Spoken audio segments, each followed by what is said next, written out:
रावण ने बहुत बड़ा अपराध किया था, बहुत बड़ा अपराध। माँ जानकी का हरण, वो भी एक साधु वेश में जाकर के हरण किया, ये बड़ा अपराध था।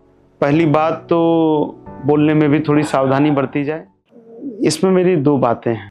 पहली बात तो बोलने में भी थोड़ी सावधानी बरती जाए।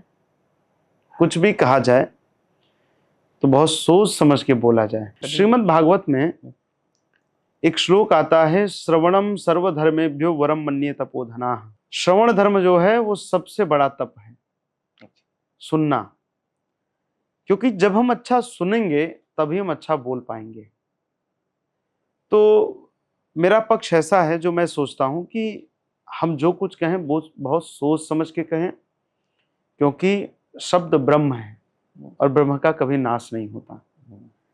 तो इस नाते बोला हुआ जो है वो रहना यहीं पर है, वो कहीं ना कहीं से, धरती गोल है, यहाँ से चला तो कहीं ना कहीं घूम करके मिलेगा वो। पहली बात तो बहुत सोच समझ कर बोलें।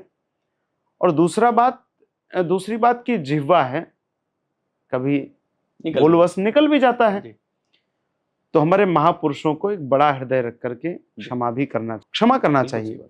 रावण ने बहुत बड़ा अपराध किया था, बहुत बड़ा अपराध। माँ जानकी का हरण, वो भी एक साधु वेश में जाकर के हरण किया, ये बड़ा अपराध था। लेकिन फिर भी भगवान ने युद्ध के पहले अंगद जी को दूत बनाकर भेजा कि जाओ, यदि अभी भी वो जानकी जी को सम्मान सहित लौटा दे और अपनी भूल मान ले तो हम उसे क्षमा कर देंगे। तो जब राम जी मेरे क्षमा के लिए इतना आगे बढ़ सकते हैं तो हमारे महापुरुष क्यों पीछे हैं? तो ये सब बातें थोड़ा उचित नहीं है वेश के हिसाब से। तो मैं कहता हूं कि पहली बात तो सावधानी रखें, और दूसरी बात कि भूल हो भी जाए तो हमारे महापुरुष एक बड़ा हृदय रख करके उनको क्षमा भी करें, क्योंकि फिर अंतर क्या बचेगा। पेरिस की एक पत्रिका निकलती है, उसमें मोहम्मद पैगंबर साहब का एक कार्टून बनता है। पैगंबर साहब के का न तो हमें लगता है कि कोई फोटो होगा आज तक, न कोई सीनरी है, तथाकथित एक कार्टून बनता है। और उतने में आक्रांता जाकर के, वो खूंखार आतंकी जाकर के उस पत्रिका की हेड ऑफिस में गोलीबारी करते हैं, और मुझे लगता है कि 8 या 9 लोगों ने उसमें अपने प्राण गंवाए। तो सनातन धर्म की जो विशालता है, जो विराटता, ये समुद्र है, समुद्र का कोई अंत नहीं होता, उसकी गहराई को कोई नाप नहीं सकता। तो मुझे लगता है कि यदि हमारा वही रवैया रहा तो उनमें हमें कोई भेद नहीं होगा है।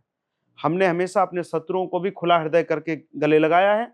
आज बांग्लादेश में आक्रमण हुआ, वहां की प्रधानमंत्री को देश छोड़ना पड़ा, दुनिया भर के तमाम देशों ने उनको अपने यहां लेने से मना कर दिया, तब मेरे भारत ने खुले दिल से उनको आज तक अपने पास। तो जब हम शत्रु के साथ ऐसा व्यवहार कर सकते हैं तो मुझे लगता है कि अपने लोगों के साथ तो नाक रगड़ने की बात या मुंह रगड़ने की बात नहीं करनी चाहिए, एक बड़ा हृदय रख के क्षमा करना चाहिए।